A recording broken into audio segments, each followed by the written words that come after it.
Hey all, it's indeed time for a new video.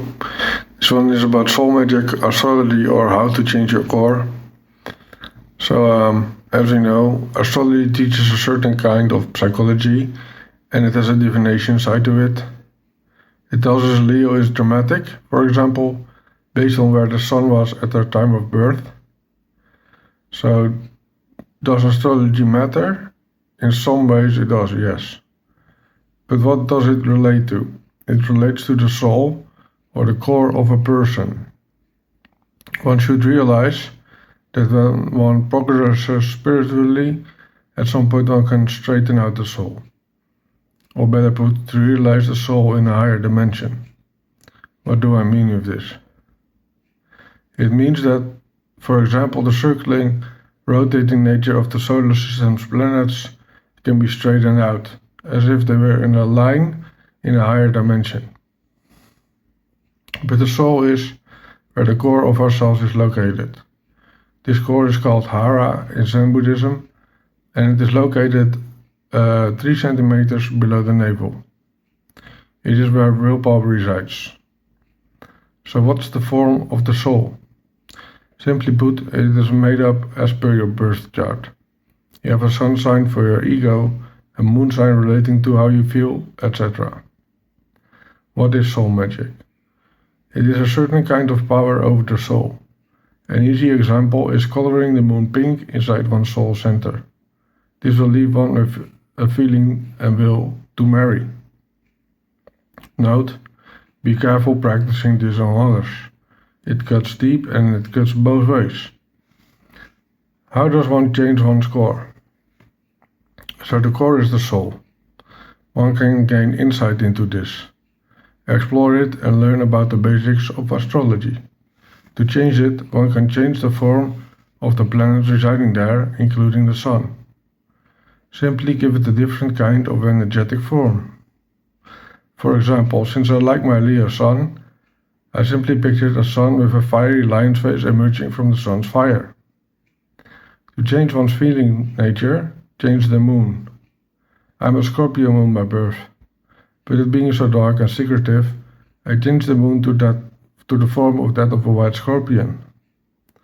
So imagine the moon inside your soul center, and arrange the form to something you love or like. You can do this at will, maybe it needs some practice. Now, let's go over the planets. The sun concerns your ego and your idea of self.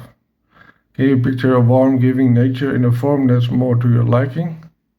Perhaps change it to a sun in the form of a heart radiating its light? The moon is about our emotions and feelings. Would you like to feel in a different way? This concerns more the way your feelings operate than everything you actually feel. Do you like the waning and waxing nature of your feelings, or do you prefer a more fixed, sunny form? It is up to you to decide. Mercury governs our communication skills and how one expresses oneself through that.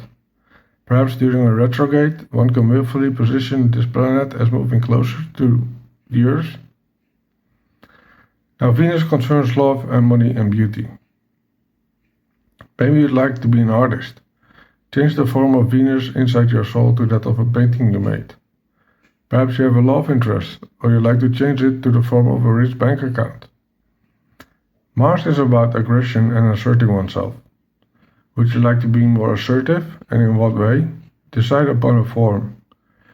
Now our luck and the opportunities we get are governed by Jupiter.